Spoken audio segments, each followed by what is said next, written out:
Good afternoon to everyone. We are coming to the last section, called it special section. Special section is not because we are the last section of the day, but because this section is for the young leaders program. You understand that since 2015, we initiated the South China Sea Young Leader Program. And the young leaders are working very actively and very hard up to this moment. They intended to make their program be awarded the Nobel Prize. They're trying, and we also help them to try. Today, the Young Leader Program responsible for two main targets or objectives. Firstly, getting fresh views from young scholars how to manage disputes in South China Sea,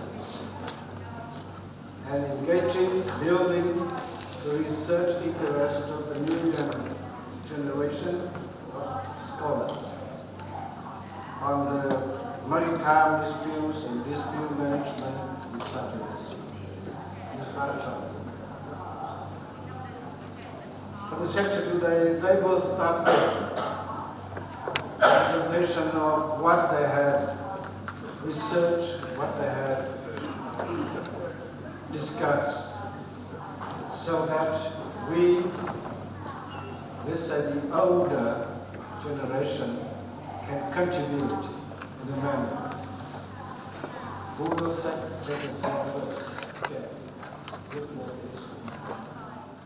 Well, ladies and gentlemen, before I start, a few comments. First of all, on behalf of all the young leaders, let me thank the Diplomatic Academy of Vietnam for generously extending an invitation to this conference to us. Secondly, let me thank Ha Chuan for bringing this group together and coordinating our discussions over the last 2 days. Then I would also like to just mention that we discussed the issues we are raising here over the last 2 days. So if the PowerPoint slides are not too fancy, we don't have nice pictures, this is because we discussed what we are presenting here over lunch and over dinner. So we did not have the luxury to prepare this over the last few months. And yes, last but not least, I want to thank you for the honor to call us young leaders. I'm not sure whether we deserve this label, but we will do our best. So I'm going to talk the next 50 minutes about the topic of turning the South China Sea into a sea of peace and development.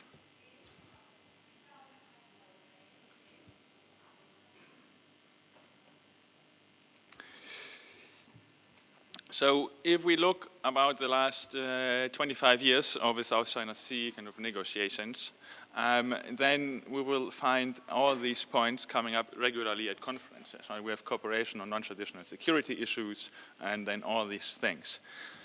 Professor Tønnesen was asking, why is it that since the 2002 Declaration on a Code of Conduct until today, there was kind of tensions were increasing rather than decreasing after a first kind of period of 6 rather peaceful years. So, and part of the explanation may be that kind of the ambitious projects on cooperation on non-traditional security issues were much less successful than we thought they could be. So the idea of transforming the South China Sea into a sea of peace and cooperation somehow failed if we look into the details. Where is progress on concrete cooperation projects, on which issues. So, and if I may recall the last discussion and the last panel, we could say that despite kind of multi-layered arrangements, there is not enough real progress for decreasing or for preventing recurrent tensions.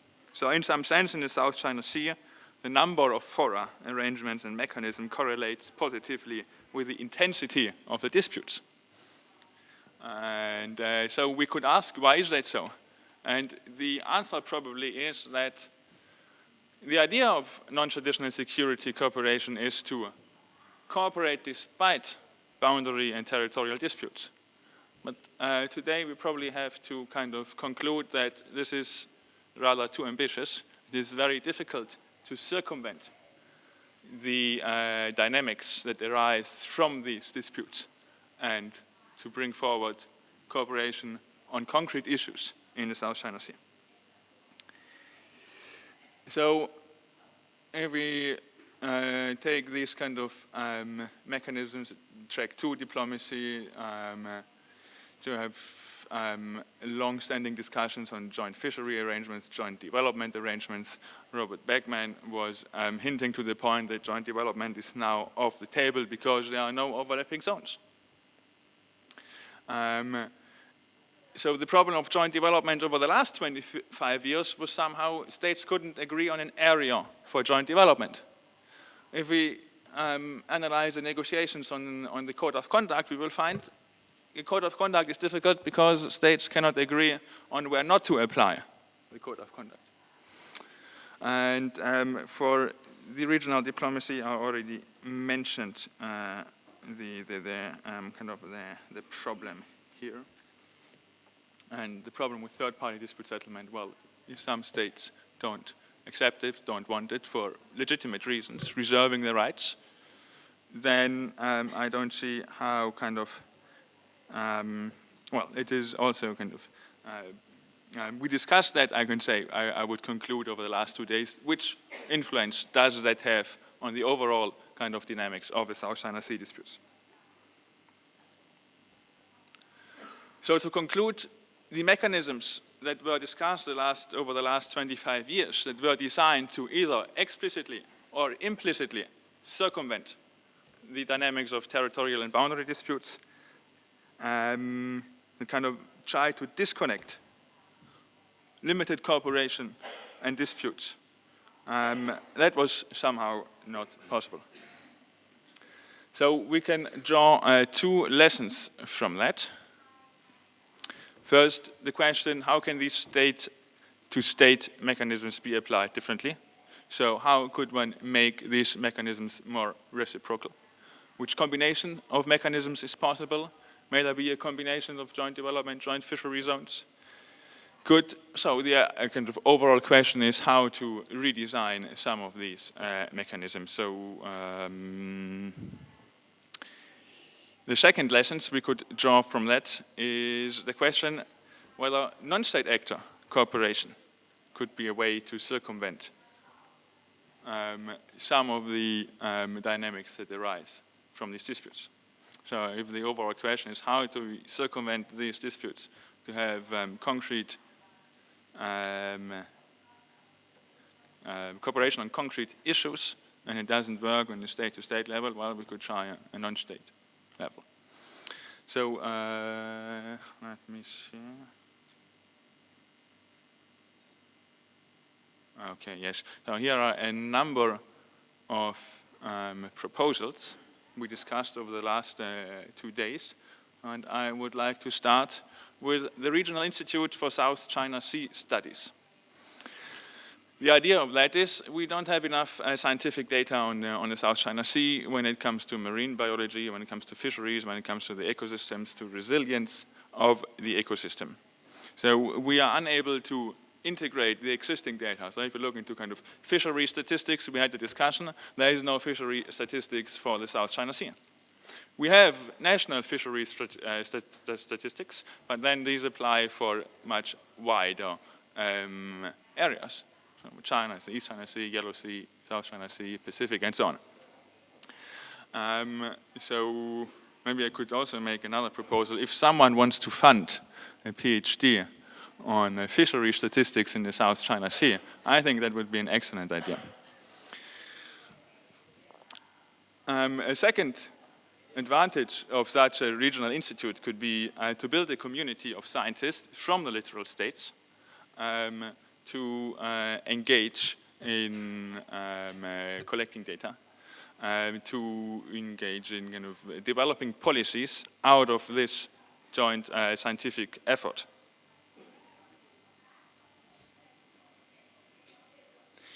The next proposal, non-state actor cooperation on fisheries or on maritime marine conservation. Sorry. So I just, not to make too many abstract arguments here, I simply present two kind of examples. We could have a recommendation, we could have guidelines, we could think about kind of these guidelines being implemented in national jurisdictions. From China Marine Biological Association and the Vietnam Marine Biological Association that kind of agree on the kind of certain kind of cap on the release of a certain pollutant into some area of the South China Sea. There is no need to define explicitly with a nice line which area is kind of the target area. One could say, well, the northwestern area of the South China Sea. So that is kind of the weakest cooperation one could imagine, right? Don't define precisely the area, have some idea, well, northwestern area between China and Vietnam, it's coming from the associations, and then as we leave kind of the enforcement to domestic jurisdictions. I mean, I know the difficulties in that, right? Whether it will work, which kind of monitoring mechanisms will be used. But this is kind of the weakest level of cooperation one could imagine that is not susceptible to, or much less susceptible to boundary disputes. And then there is this other example with kind of when it comes to agreeing on catch limits for fishery. Of course, this is based on, should be based on an idea of how much catch would be sustainable for the South China Sea, and we don't know that. So here we have clearly a lack of data. This is just some ideas how non-state actor could cooperate, and you could imagine all kinds of variations of that. Right? It does not need to be bilateral, it could be multilateral. You could have more than only recommendations. You could think about an auto-monitoring of the associations and so on.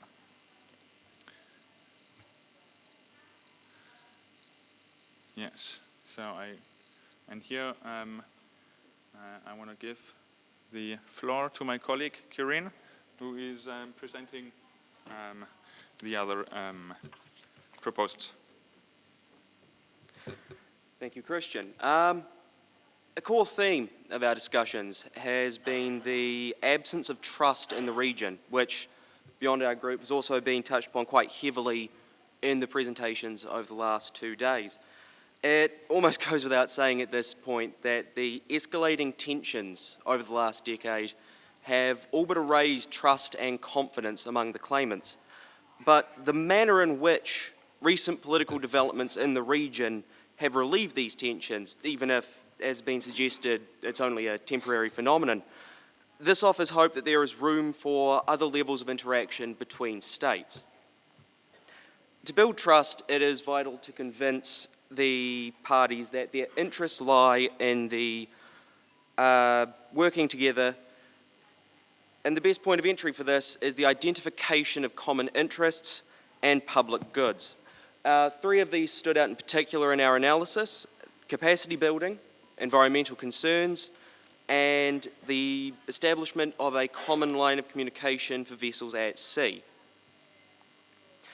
Regarding the environment, joint projects on the environmental front allow for the social and economic integration of claimant states. Indeed, The main focus of these projects is to make clear to the publics of South China Sea states the risk posed by environmental degradation.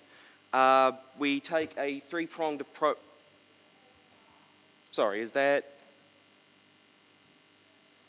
Yeah, can we go back there? Sorry? Go back? Yes. Ah, thank you.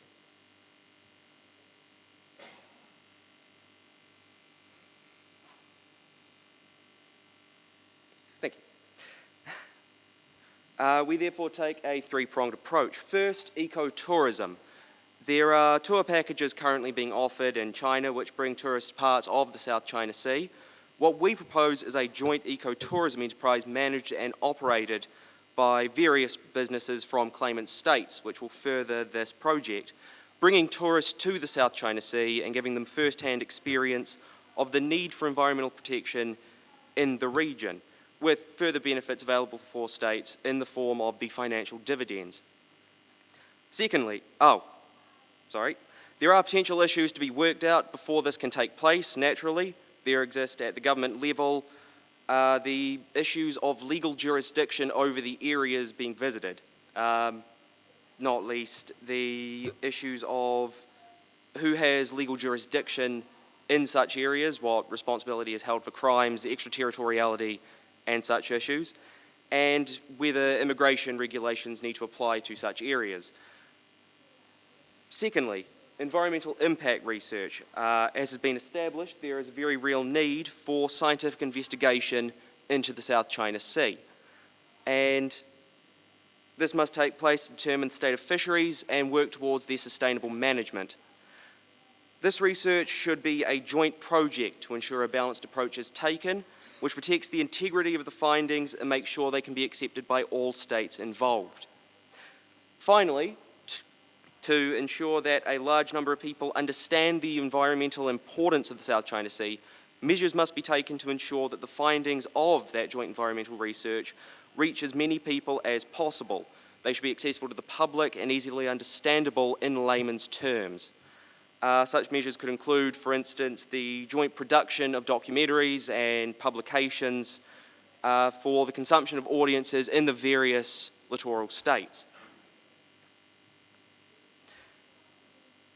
In terms of capacity building, we look to the European Union as an existing example of resolution of multilateral maritime disputes, with this experience providing a valuable and relatable framework for the situation in the South China Sea. Adding to its role as an extra-regional stakeholder and a neutral party in the various disputes, we find that there is opportunity for the European Union to act as an honest broker in the region. Related to European Union maritime dispute resolution is the status of the European Union as the only UNCLOS signatory which is an international organisation, a status which leads us to propose that ASEAN examine accession to UNCLOS, or at the very least, further its development of IUU regulations to help coordinate fisheries management and policing across that multilateral framework. Another major area we identified for cooperation was the potential for diplomacy at the level of the individual, that is, person-to-person diplomacy. As new generations of political, military, and business leaders are raised and educated in states around the South China Sea, we propose an exchange program which will enable annual visits to littoral states, with a particular focus on coastal regions to help highlight the real impacts of South China Sea policy on the communities around the region and the ecosystems upon which their livelihoods depend, in the interest of that broader goal of broadening awareness of the fragility of that shared environment. Following on this point, we propose the establishment of a network of young leaders. Each country shall have a national network of young leaders and an annual meeting in a central location to discuss issues in the South China Sea relevant to their country and the region, with a broader regional meeting between those discrete national groups, which will allow them all to interact every 2 years. Next, we have the proposal of establishing a code of conduct for maritime enforcement vessels of the different claimant states, something that has already been touched upon quite extensively today, especially. This is necessary because while there are already clear guidelines for military vessels in the form of queues, the bulk of incidents in the South China Sea, as many as 71% between 2010 and 2016, now involve Coast Guard or other maritime law enforcement vessels.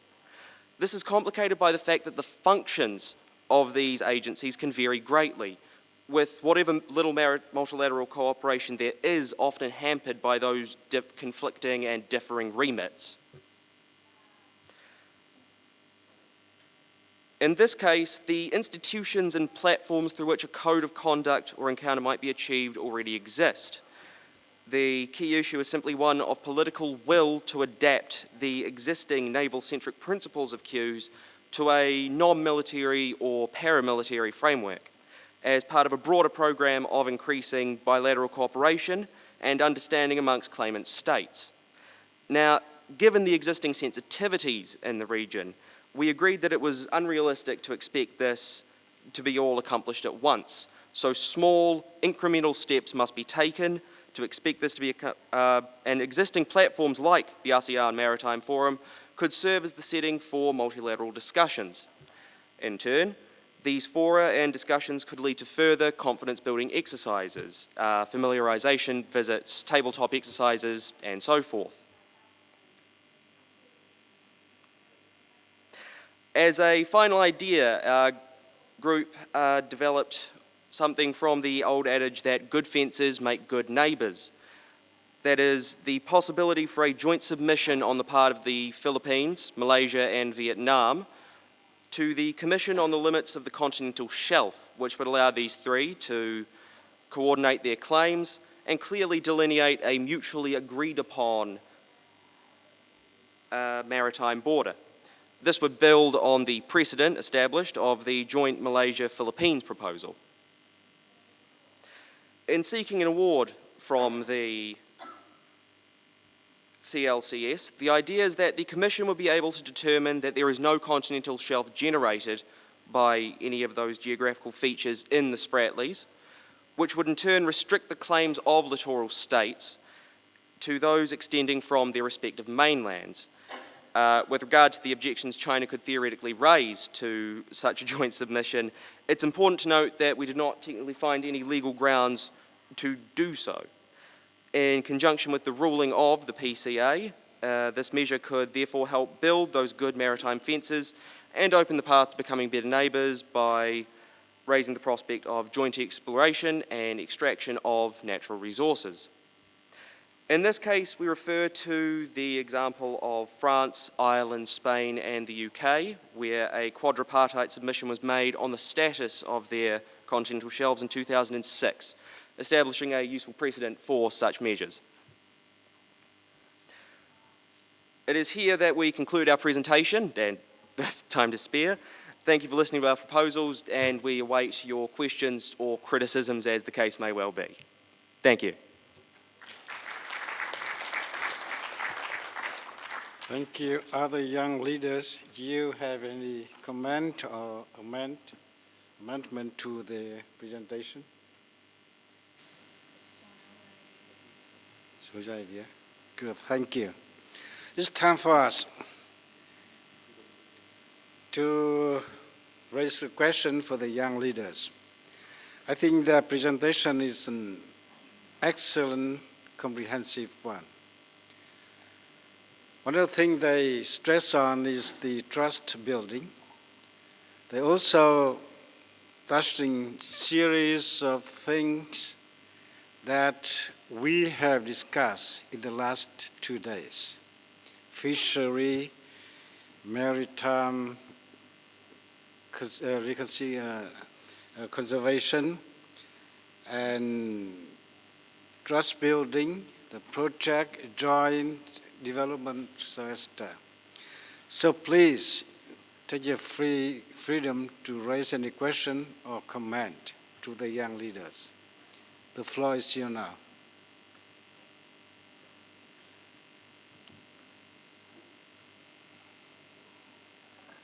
Yes, please. It's not a question, it's a comment. It would be very nice to hear who you are sitting up there on the table. Thank you.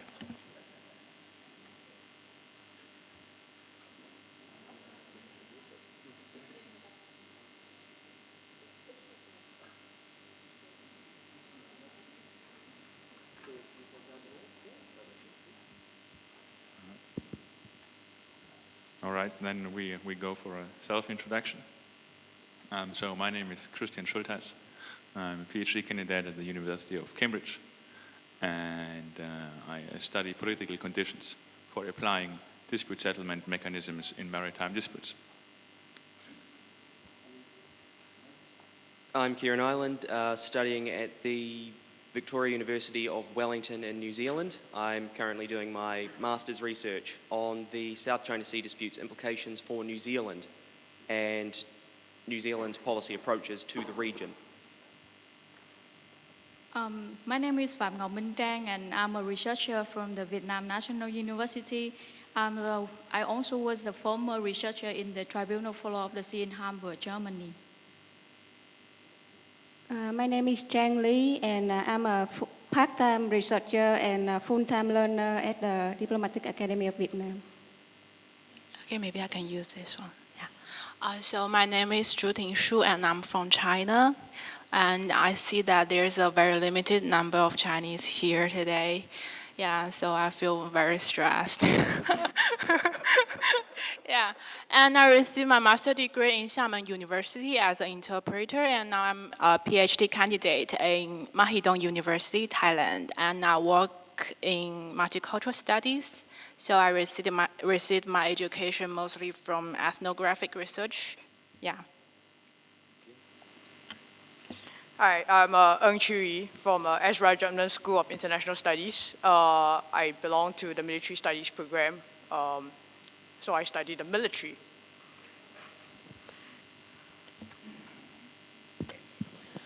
Good afternoon, I'm Alethea Valenciano. I'm a researcher at the Institute for Strategic and Development Studies in the Philippines. Good evening, my name is Thomas Daniel. I am an analyst at ISIS Malaysia. I'm Alina's minion. Thank you. Thank you. You know the young leaders on the table. Now, could you start the question? Yes. Thank you, Mr. Chairman. Actually, I would like to thank the DPA, the EC Foundation, and the Lawyers Association of Vietnam for this important forum for our young leaders and younger generations, promising young leaders in the future to help maintain peace and stability. So we are counting on you. So my question to you, all of you here, is, do you think it's a good proposal to have a summer camp in the South China Sea? Let me give you two or three precedents. U.S. State Department had this kind of program on biodiversity to invite college students to learn to study marine biodiversity in the South China Sea. And Taiwan and mainland China also have this kind of cross-strait summer camp program.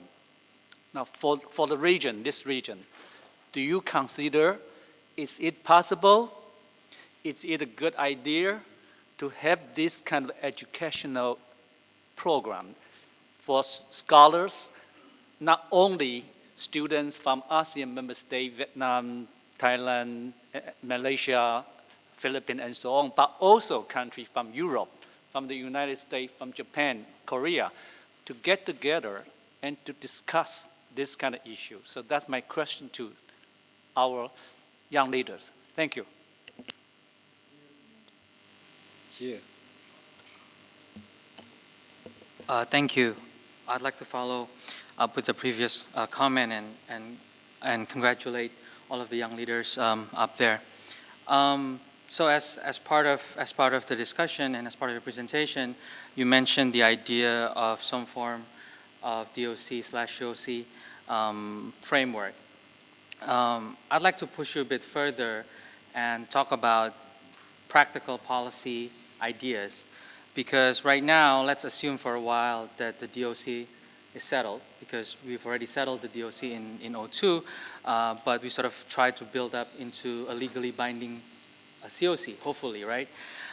In the ASEAN Summit meeting a few months ago, there was this discussion that by next year we could have a COC. Although I think the accurate representation would be actually the principles of the COC. So if it's true that the principles of the COC could be agreed upon next year as the previous step towards the COC, what would you think the principles should look like? Tell us 5 key principles of a COC that you think can build into an actually legally binding COC that's not only ideal, but also realistically acceptable to all of the parties. Thank you.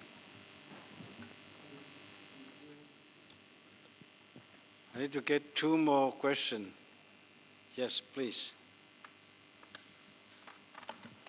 Thanks. I think the young leaders have done a wonderful job of making a presentation, and I just thought that some of the suggestions that you made were very interesting.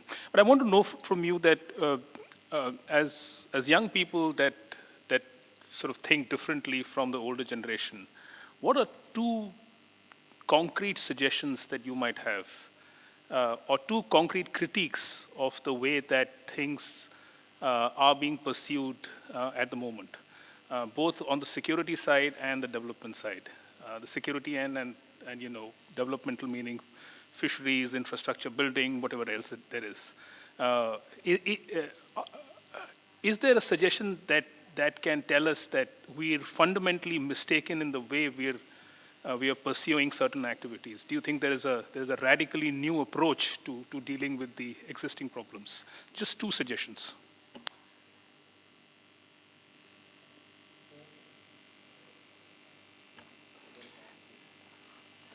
I have got a very simple question for the young leaders.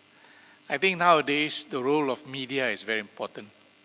So how do you see that can we make use of the role of media to our advantage and bringing up these issues, I would say positively instead of negatively? You know, sometimes you see that things being blown up by media.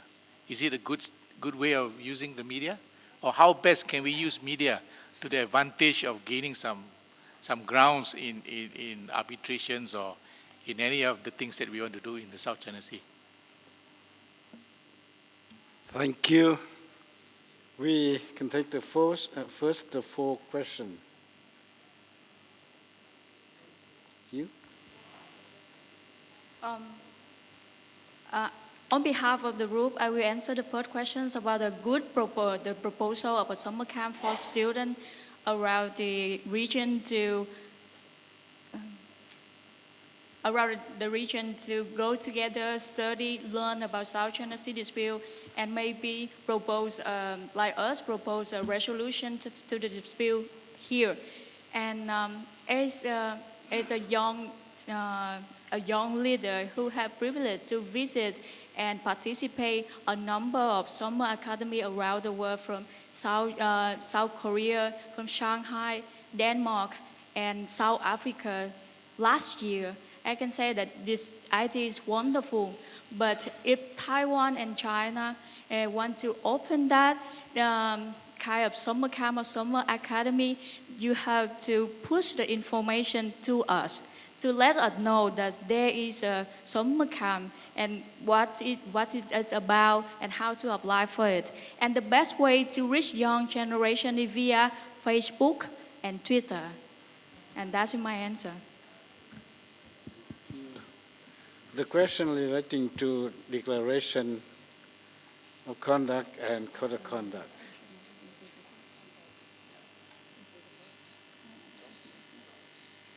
Anyone?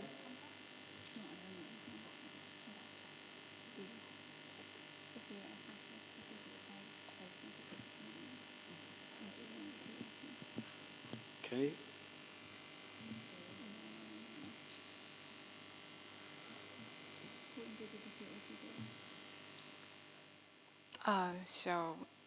Before we go to the question of the code of conduct, can I add something to the summer camp? Is it okay? Okay. So our colleague Min just mentioned Facebook and Twitter, and you do know that we can't use Facebook and Twitter right now on mainland China. So I guess first of all we need to have like a mechanism that we can together all of those claimant countries and also maybe ASEAN member countries, we join together and we have the plan first.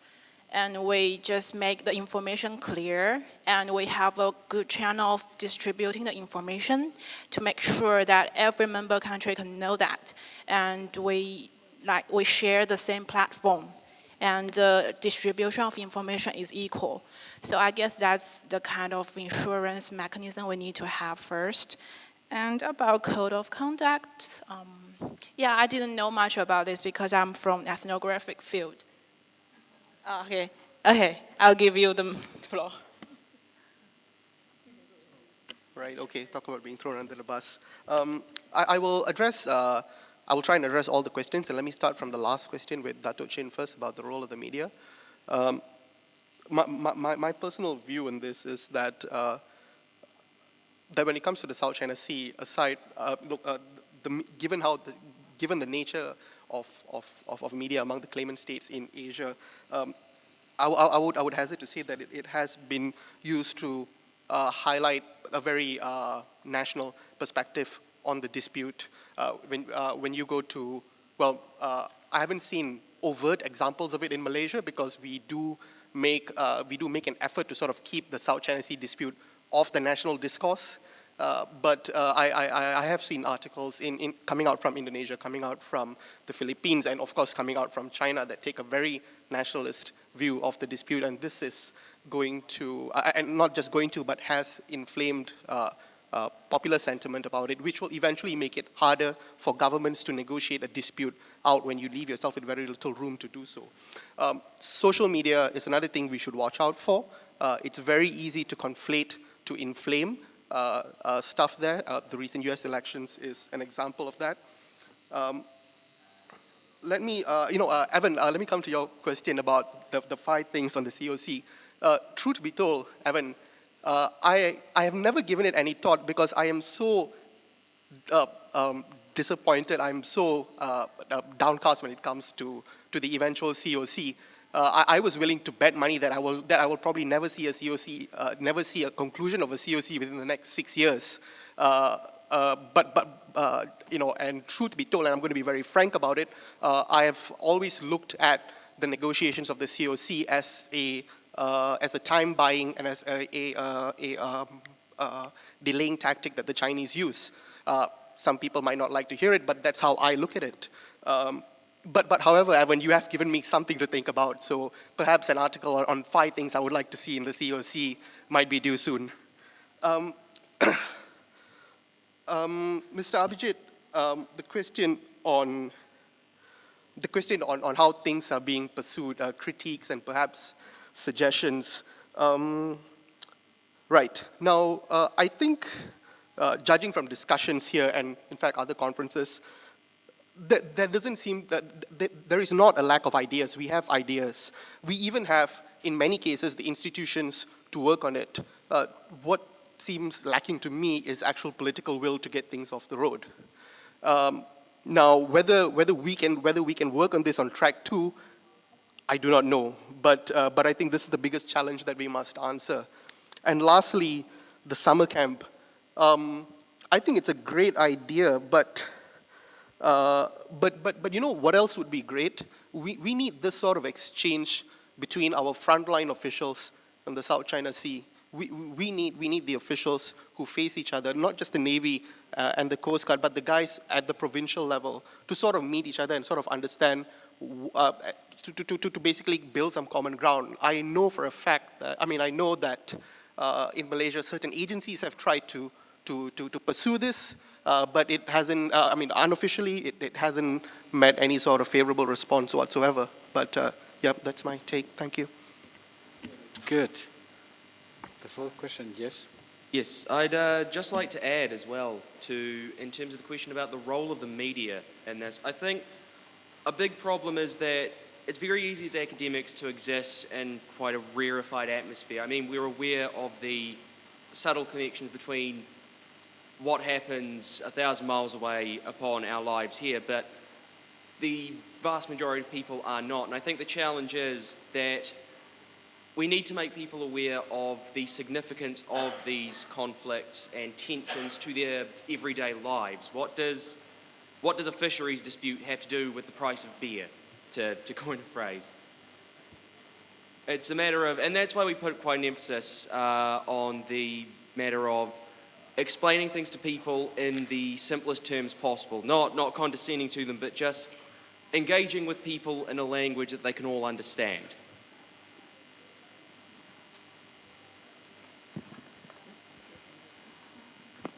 Well, Dr. Singh, you were asking for 2 points.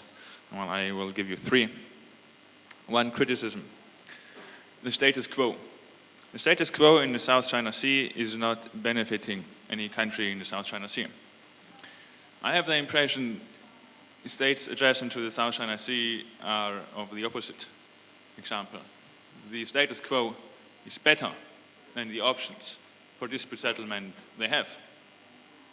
Well, otherwise they would probably settle their disputes, but they don't, so the status quo must in some sense be superior. But I don't believe that the status quo is superior. It's not benefiting China. And it's not benefiting the Philippines, for sure. It's certainly not benefiting Vietnam either. So the status quo is not the best available option. Number 2,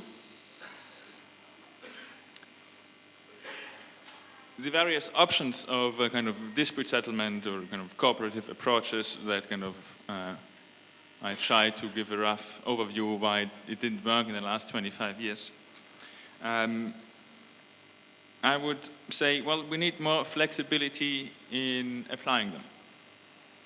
And by more flexibility, I mean, think outside the box, right? You want a joint development area, it doesn't work, well, then do 2, or 3, or 4. It doesn't work with state actors, well, try private actors, a joint venture. A code of conduct is difficult to agree because it's binding, and then in some areas you may not want to have that. Well, try to combine it with other tools. Right? You have a joint fishery agreement somewhere in the northern area of the South China Sea, and the code of conduct somewhere in the western part and the southern part. Right? So this is a kind of flexibility I'm asking for. And I haven't seen much of that in the debate. And the third point is, I know the nature of the disputes is that all claims are indisputable. Now, if you start negotiations on kind of on any dispute settlement, and the implementation of some dispute settlement tools with the idea, like, we need to make sure that kind of our claims are, after we agreed on a certain tool, as strong as they were before. We didn't give up anything, not 1 single millimeter. Then that may not work. So these are the 3 points I want to say. Then for the 5 principles of for a code of conduct, well, let me give you just 3. Number 1, the South China Sea is a common good. Historically, the South China Sea, since many centuries, was a sea of exchange. It was not kind of under the sovereignty of a single state. At that time, there was no sovereignty in kind of the concept of sovereignty. It didn't exist in East and Southeast Asia in any event, and even the South China Sea was a sea of exchange even before the concept of sovereignty existed anywhere in the world. And I believe the South China Sea today is still a sea of exchange. And if we take that idea serious, then maybe the idea of kind of regulating everything on or submitting the South China Sea to national jurisdictions may not be the only idea how to regulate kind of South China Sea. So I would say, number one, the South China Sea is a common good. Number two, all adjacent peoples should be allowed to benefit the maximum from the resources of the South China Sea. By resources, I mean not only fishery and hydrocarbon resources, but also from the exchange that sea makes possible. And number three,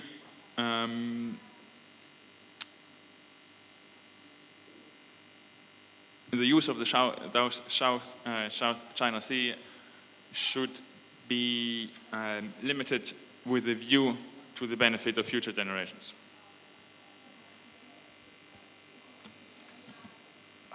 Thank you. The time is very constrained. I will take, so a lot of people are going to raise questions. But I think I'll take one more question. Yes, there.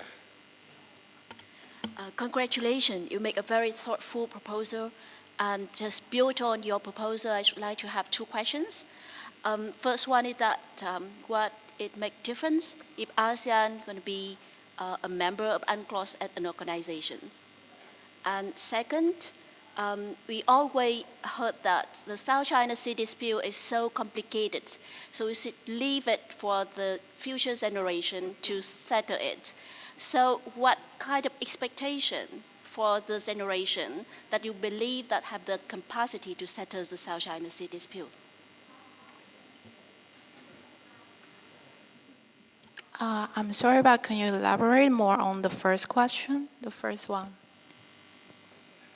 What make it different if ASEAN is a member of UNCLOS at an organization, as according to your proposal? Why? Thank you. I will answer the questions as a legal researcher. And I would like to say that after the final awards of the South China Sea dispute case between the Philippines and China, the dispute in South China Sea is not complicated anymore. The dispute in South China Sea can categorize into four subjects. For category, the first category concerning the sovereignty over rocks. Now it's not important anymore, because rock cannot generate the ESS or continental shelf. It just have 12 nautical miles. If every state in the South China Sea agree to keep the status quo, there's no problem with who claims sovereignty over the maritime feature. The second dispute concerning maritime delimitations. And now, after the award, also after the awards, maritime delimitation in the south of South China Sea between Vietnam, Malaysia, Brunei, and the Philippines is not the case.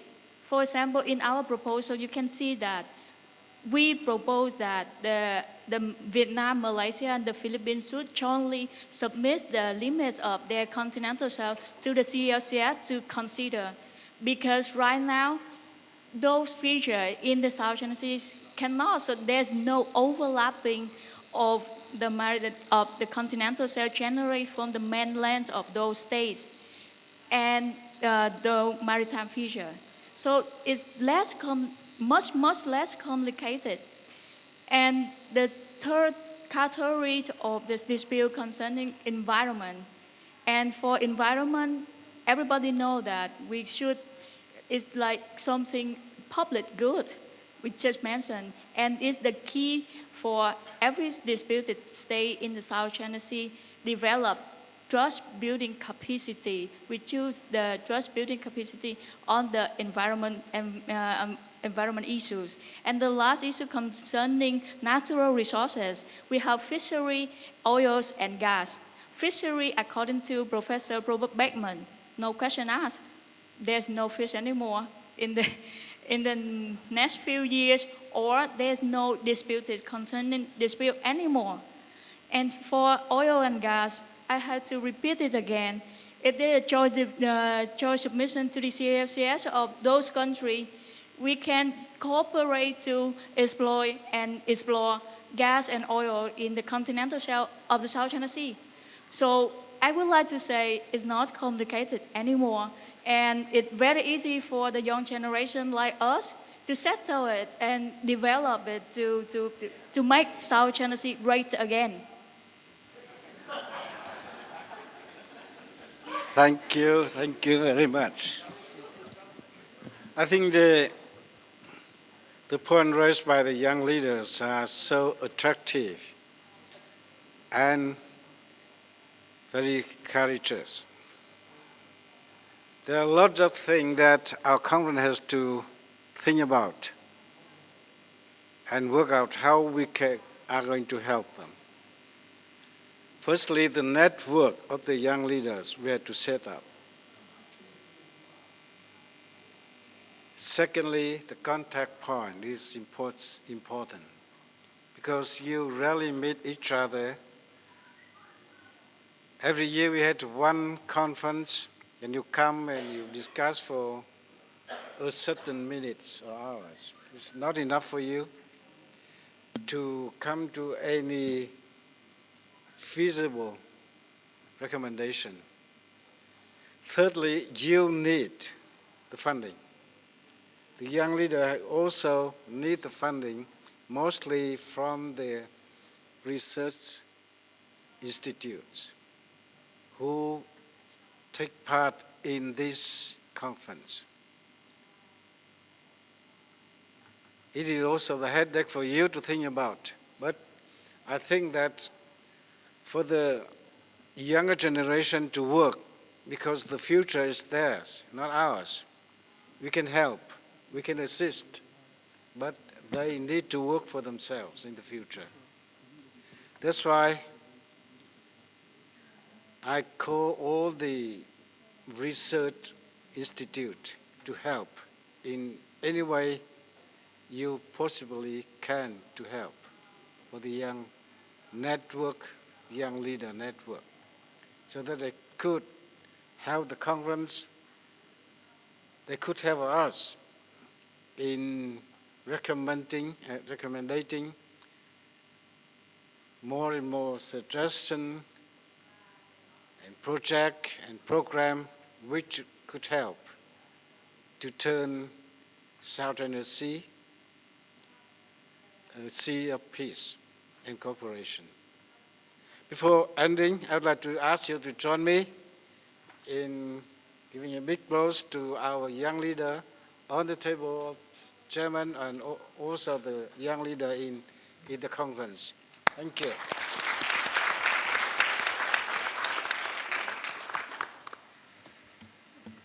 Next time you have to work longer.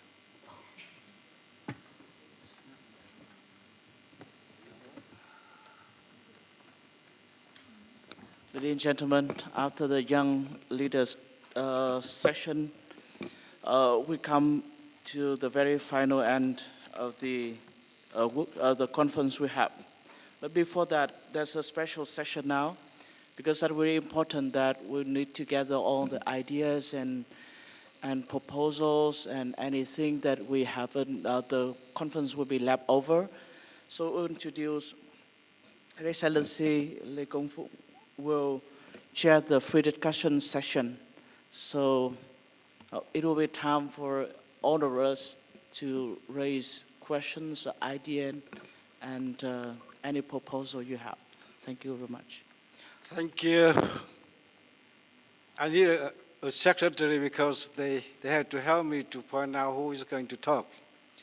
I thought I accomplished my duty as to chair the special section.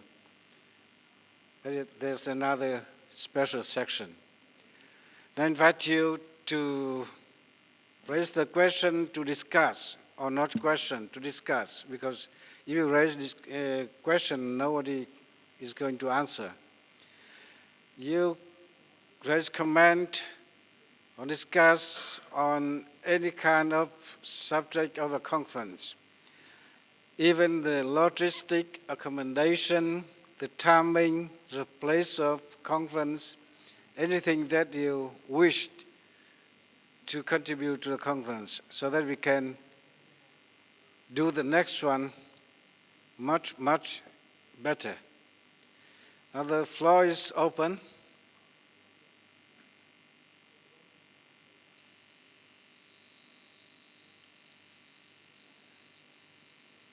anything that you could contribute to the conference?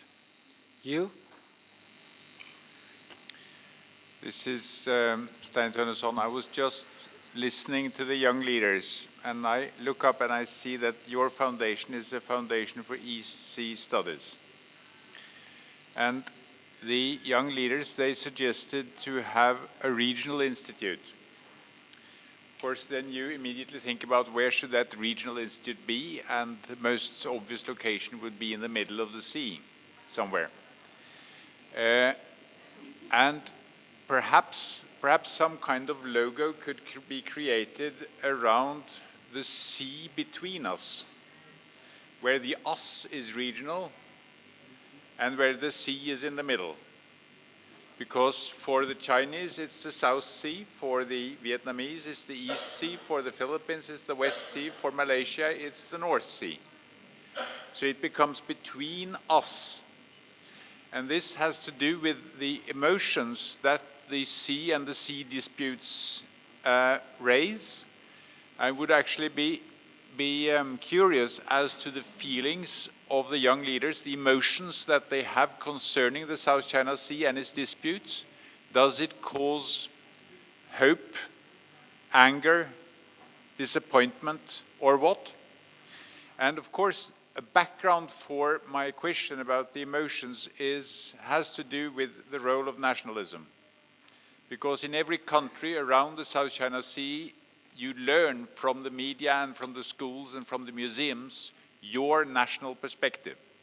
You have actually a full study of how this is done in China in the book Never Forget National Humiliation by Wang Cheng, which tells how you at school, everyone in China learns to measure the distance between China's northernmost point and the southernmost point, and the southernmost point is James Shoal.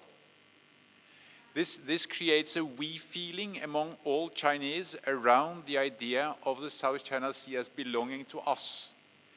If through Twitter and all other kinds of social media, it would be possible for a regional group of young people to advance the idea of the South China Sea belonging to all of us around it, without setting a name on the region, without using national names, but just having around it, and then associate this with a craving for peace and environmental protection and taking care of the fish and other creatures for the future.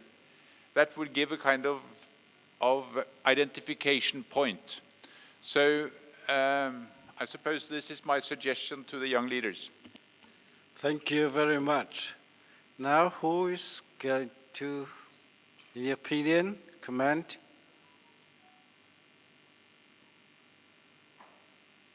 Yeah. Yes, please make you comment in brief way. Thank you.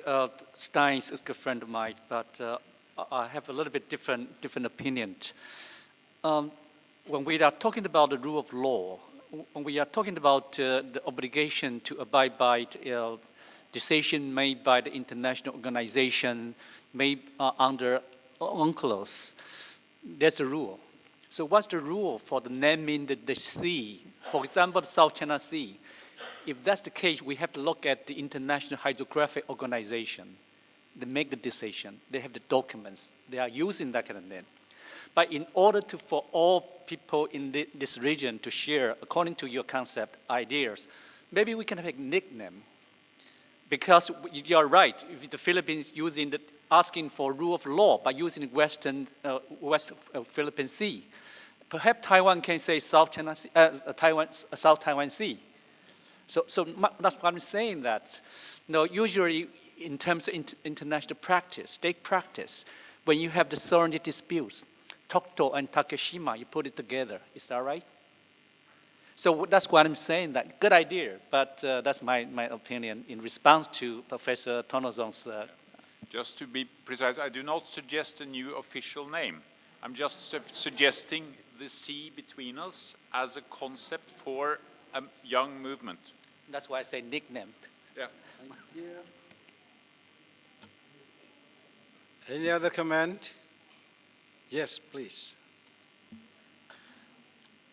I think the two speakers before me have made some interesting comments. I agree with you, Professor Stein, that there is a need for sort of greater participation and a sort of participatory approach to solve the South China Sea problem. My comment on this would be that, we have these conferences in which all of us get together and we repeat our national positions on the South China Sea, the, security maneuvers, other actions that we all take. But there is hardly any discussion on how we can take joint ownership of the region. And I think perhaps one good way to do so would be that in one session we can have two different scholars from two different countries do a joint paper and present that joint paper and come up with some suggestions on making progress in certain areas. So rather than repeating I know it sounds pretty radical, and there will be very little appetite for this kind of suggestion. But better than doing this, repeating these performances every year, in which very little seems to change, perhaps it is a good idea to do so collectively. So have a team of 3 scholars or maybe 2 scholars, work on a paper, it can be fisheries development or oil and gas or whatever, and come up with suggestions that all the 3 scholars think will find some acceptance within their countries, within their national polities. That could be an interesting way to look at this, because I think that at the end of the day, we are none of the wiser because we've simply said what we already knew at the back of our minds, and the youngsters were trying to bring in some new suggestions, but maybe we are already close to those suggestions. This might be a good way to sort of get over this problem. Thank you.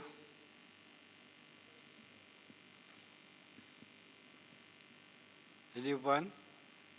Yes. 3. Oh, yeah. Sorry, I'll do it first. My suggestion is still going back to the young leaders that we have, and we just had them presented some solution to us.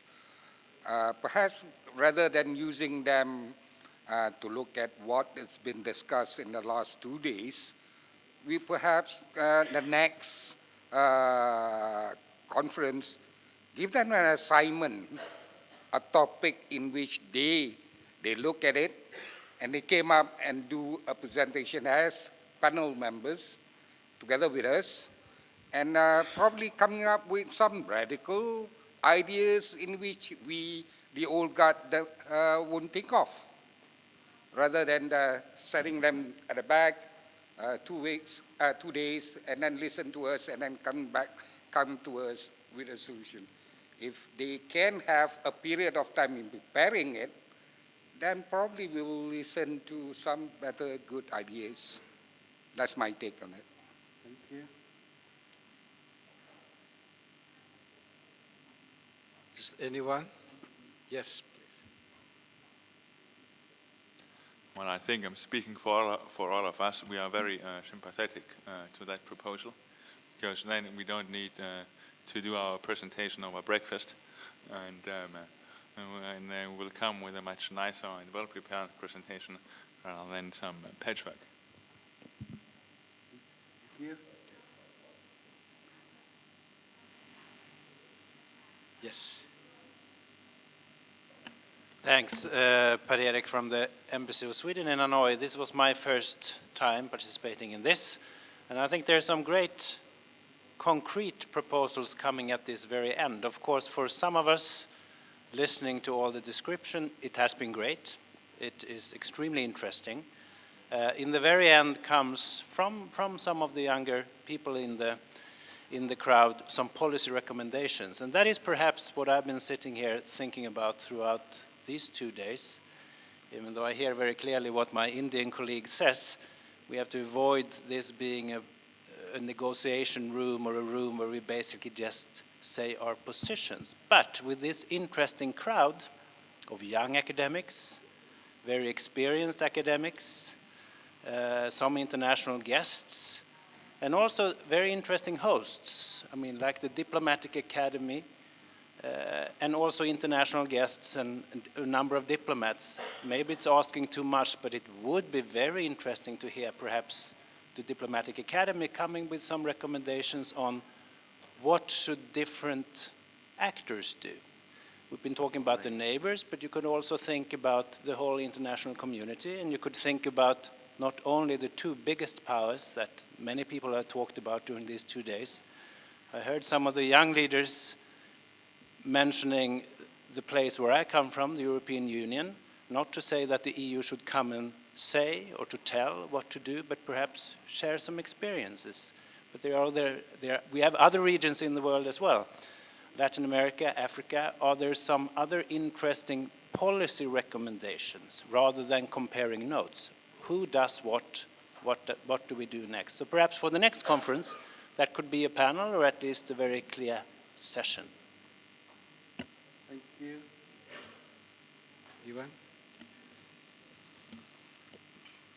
So I just would like, excuse me, I would like to remind to the young leaders that Deng Xiaoping at the end of the 1917, 40 years ago, said the territorial dispute in East China Sea and also in South China Sea will be solved by the next generation. 40 years later, you can see the situation and the evolution of these last 3 years. So it's better to abandon the idea to solve the dispute, because I don't see China, I don't think that China will change its position and its claims in South China Sea. So what we have to do now in the current situation? When Philippines launched the arbitration process, the land reclamation works in South China Sea was just at the beginning. It seems that the project was already on the table, especially inside the PLA, and Xi Jinping adopted this land reclamation, but it's very clear that the Philippine initiatives push China to accelerate the process.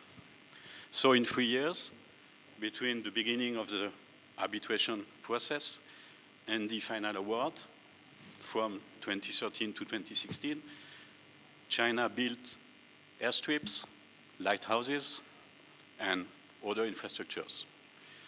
So it was a turning point. I don't know if the final award is a turning point in the history of South China Sea, but the turning point was, according to me, more at the beginning of the 2010 decade, around 2012 or 2013. So we cannot imagine a resolution of the territorial dispute without thinking about China's policy toward this space. China wants to be the dominant power in the South China Sea, and I don't have policy recommendation because I'm just an academic, so it's not my job to be normative. But for China, South China Sea is not a legal issue. It's a political and security issue.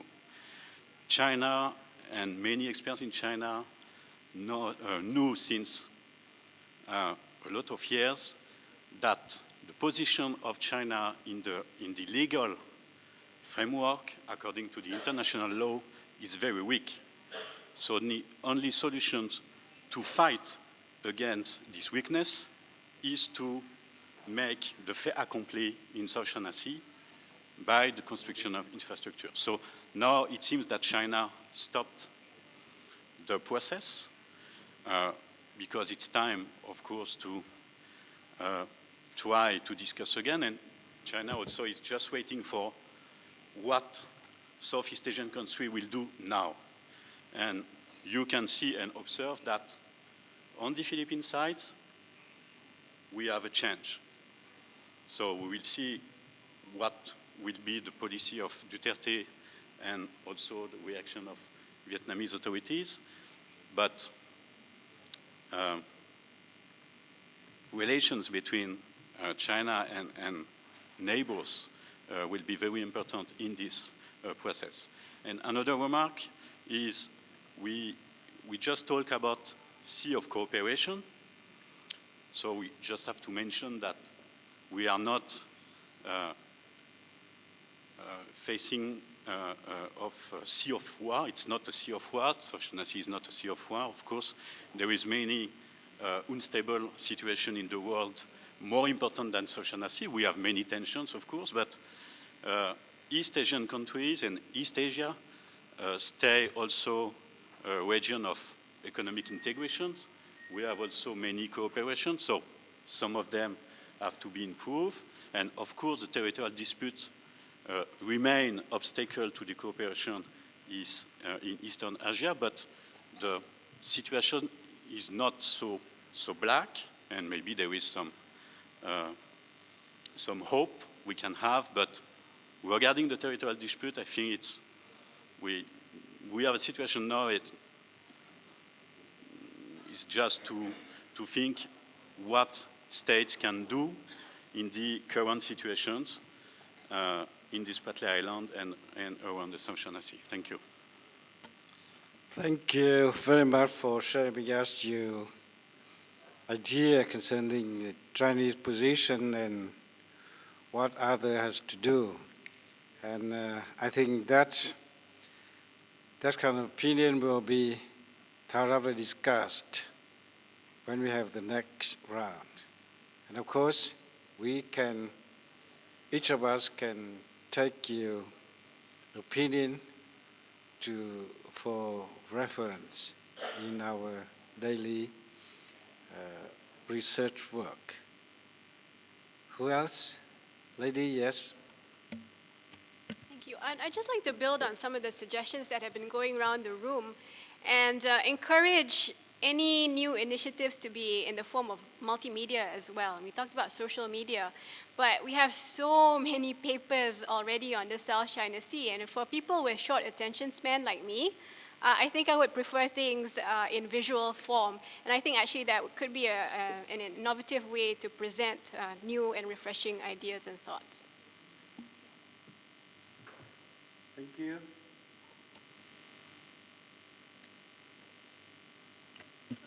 Thank you very much. I try to respond to the question by the gentleman from Hong Kong. I come from Taiwan, not from mainland China, so that's for the purpose of discussion. I disagree with you. China will change. China will change. And right now, China changed because the Filipino fishermen and Coast Guard vessels now in the water surrounding Scarborough Shoal. That's changed. And other different things. We look at the younger generation in China, mainland China, law school students. Right now, because the arbitration, because this case, the legal education for the younger generation in China, they are learning. They know that in the future, wait and see, they are going to adopt this kind of legal approach to settle the maritime disputes. Now, there are other changes. For example, we might see the agreement between China and Vietnam regarding the mouth of Tonkin Gulf. 2000, they have the fisheries agreement. So it's possible to have that kind of agreement between Vietnam and China regarding that kind of cooperation. And then there are other possibilities, that is code of conduct, declaration, one belt, one road. So there are important things, changes within the region. So maybe we don't have to say that they don't change at all. The position is changing. And then we have to take note the treaty obligation, the UNCLOS, because China did ratify the UNCLOS in June 1996. Thank you. Can I just give my view on the Gulf of Tonkin? I think the Gulf of Tonkin, it's an exception. And I'm not sure that this maritime delimitation can be an example for the rest of the South China Sea. Why? The Gulf of Tonkin, it's a very specific geographical area. It's a gulf, epicontinental part of the South China Sea. There is no territorial dispute, no strategic stake, okay? And the delimitation of the Gulf of Tonkin was very specific because it's the continuation of the Land Border Agreement of 1999. The Sino-French Convention of the 1860 delimited the Vietnamese, the border between China and French Indochina, okay? But also share some islands in the Gulf of Tonkin. So two countries just renegotiate the agreement of 1860. It was necessary to discuss about the Gulf of Tonkin. And regarding the fishery agreement, China made the proposal to Vietnam to establish also the joint fishing zone. And at the beginning, the Vietnamese part was not so motivated for discussing about fishery, but it was a very important stake for China at the domestic level. So they made some success in the delimitation, but I'm not sure that it will be possible to shift this model to the rest of South China Sea. And regarding the discussion about the mouth of Gulf of Tonkin, yes, they began to discuss about that, but I'm not sure there is a very great advance and evolution on this point. But I can make mistake, but it's my view. Very interesting. You? If you say that the Tonkin Gulf Agreement is just an exception, in a way you build up the idea that it is not possible to resolve the rest of the dispute. But it won't be resolved in one big jump or in one package. The Tonkin Gulf Agreement was also difficult. It was much easier than much of the rest, but it was very difficult. There were principal differences between the Vietnamese and the Chinese position from the beginning. And the next step might not be very long, but it could be simply to succeed with the ongoing negotiations about prolonging the boundary from the mouth of Tonkin, of the Gulf of Tonkin, a little bit down in the direction of the first dash in the U-shaped line, and in the direction of the paracels, with a possible implication for that could then have a positive effect on the rest. And it's not a question of having a model to be applied for the rest, because I agree with you there, but it's a question of having some progress. And there are other parts of the South China Sea where it could also be possible to make some progress by making some kind of agreement. We've talked about the possible fishery agreements, and there are also boundary disputes like between Indonesia and Vietnam, with the question of the single line and so on, that could be resolved. Each time you do something, you start approaching the end solution so that it's possible to keep up a momentum. I agree. I don't fully agree with you, Jan Wei, that China is going to change. I'm not sure. But I agree with you anyway, because I can see that there is no possibility of a resolution of the maritime disputes in the South China Sea unless China changes its mindset. And I'm also quite convinced that this is in China's long-term interest, because it needs peace in its neighborhood when it's growing in order to avoid rivalry and conflict with the United States. Thank you for the very good question and answer and discussion among ourselves in the last minutes of the meeting. I think now it's time up. I would like to invite the director of DAV to make his conclusion of the meeting. Mr. Tung.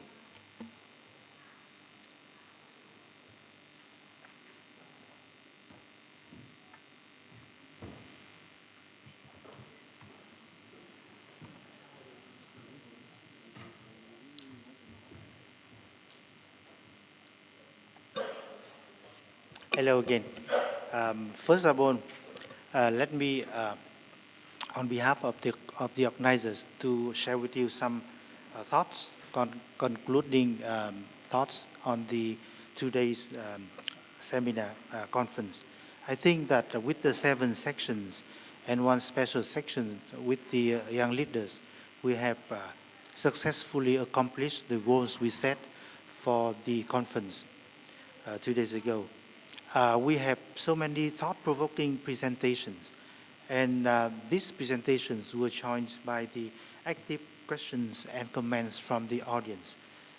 According to the statistics, I'm not so sure about that. We have about 150 times people participating with questions and comments. And we just witnessed the last round of discussions just a few seconds ago. And all this shows that we have been successful in the process of knowledge sharing, and we came out of the conference, I believe, intellectually richer and socially richer too. I'm not intending to sum up or present something like consensus views on the today's conference, because it is next to impossible.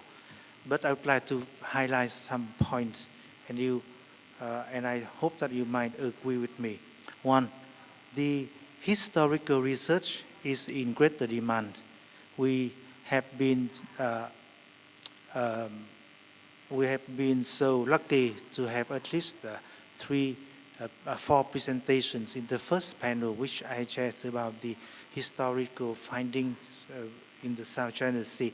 And I think that this is fascinating, and the historical research needs to be done more. And I personally think that we would have some papers on the history of the South China Sea dispute in the next conference. The second point is about the PCA rulings. I think we can agree that this the PCA award in July is the landmark, is the watershed in all of the years that we have been talking about the South China Sea. Just imagine, this year, for example, this conference, we are still talking about 9-9 in the hectic or in the heated manner like it was a few years back. We can agree that however, the PCA award is not the panacea, because it can not heal everything, at least from the fact that China is not accepting it. There is no enforcement mechanism to ask for the parties concerned to abide by it, and we still have different interpretations about the international. The UNCLOS in general and the PCA award in specific. We also discussed about the new changes in the domestic politics in the party directly or indirectly concerned. I would like to name the Philippines, Malaysia, Indonesia, and the US. And together with the other factors, such as the oil price changes, fluctuation, and then the fishery demand, and even the OBOR, and especially the geostrategic considerations by countries such as the United States with the new administration, and then India, Japan, we seems to have a higher level of uncertainty at least in the next year and on. The PCA also promised about the legal and diplomatic processes, and actually they are taking place, and with some implications for us to further study. And of course, we don't fail to mention the facts in the ground, that in the aspect that the country is concerned are doing actual activities on the ground. I also see that we spend time talking about cooperation, and the range of cooperative activities can start with the efforts to avoid incidents at sea or to reduce the misunderstanding or the failure of communication. The case of queues have been cited, and I think that we seems to have a good case here in terms of avoiding such undesirable activities. The exploitation of resources, especially fish, is also mentioned, along with the efforts to promote cooperation to cope with non-traditional security threats. I personally think that we should have had some more time discussing about what ASEAN can do, at least in the sense that ASEAN can maintain the central role in managing the dispute, stabilizing the situation, as well as forging the new type of consensus when ASEAN countries are addressing the this South China Sea issue. And at the bottom line, and I think that we have talked about it, but I personally think that we should do more about the political will and about the trust that are basically serving as the foundation for cooperation. And I agree with the points raised by the Swiss ambassador about the policy recommendation, but we know what we are talking about, and it is our role as the track 2 people to inform and to influence our own governments before we can come up with some collective policy suggestions. So with that, I would like to thank all of you, the presenters, the commentators, and the audience, to help the organizers to have such a successful conference. And last but not least, I'd like to extend special thanks to the staff, the DAV staff, the Intercon staff, and the press, and especially the 2 interpreters who are working very hard in the booth right now to help us to make sure that our conference is a successful one. I'm not saying goodbye because we still have some other activities. That includes the farewell dinner tonight and then the trip to the Nha Trang Cam Ranh port tomorrow.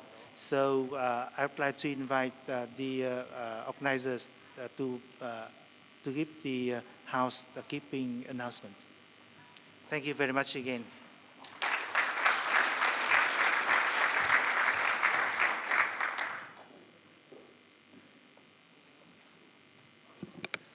Thank you, Mr. Tung. And I'm just very brief, and I know you're all tired, so just be present at 6:30 at the lobby of the conference room so that we go to the farewell dinner together. And tomorrow, 8:30 at also the lobby, so we will pick you up to the Cam Ranh port. And please bring your passport.